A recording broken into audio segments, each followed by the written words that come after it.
আসসালামু আলাইকুম সবাই, আপনারা কেমন আছেন? আমরা আলহামদুলিল্লাহ ভালো আছি।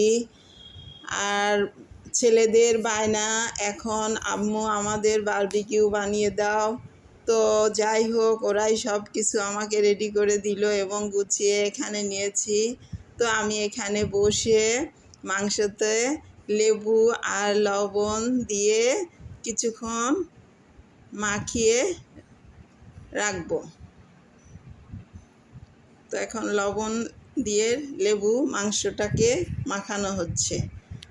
এরপর সব কিছু মশলা দিয়ে দিলাম এক এক করে। জিরা বাটা, আদা বাটা, রসুন বাটা, পরিমাণ মতো কাঁচা পেঁপে বাটা,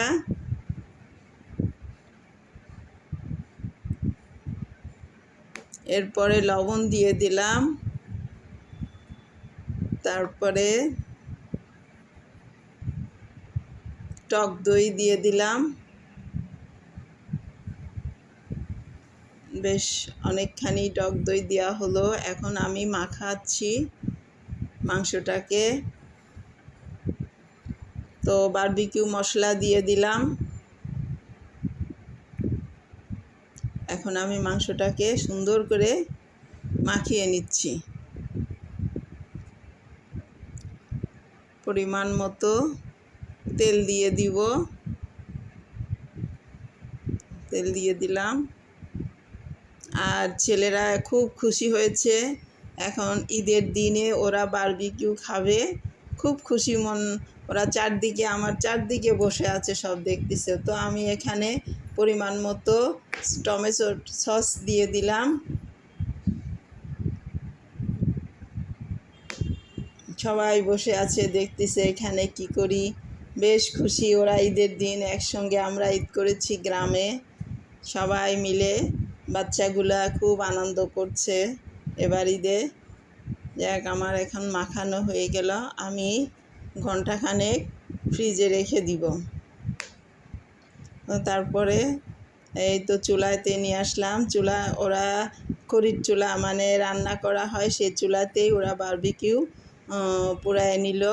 তো আমার ছেলে বসে এখানে অল্প অল্প করে আগুনের বারবিকিউ পোড়ানো হচ্ছে। বেশ সুন্দরভাবে তৈরি করতেছে। বেশ সুন্দর গ্রান বের হয়েছে। এপাশ ওপাশ উল্টাইয়া তৈরি করতেছে এটা।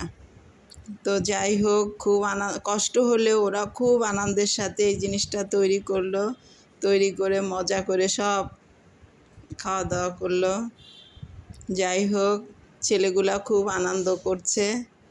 তো এখন উল্টানো হচ্ছে বারবিকিউটা।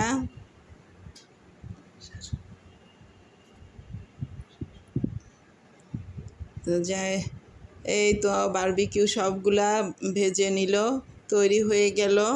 তো আমার ভিডিওটা যদি আপনাদের ভালো লেগে থাকে তো লাইক করবেন, শেয়ার করবেন, সাবস্ক্রাইব করে পাশে থাকবেন। আসসালামু আলাইকুম।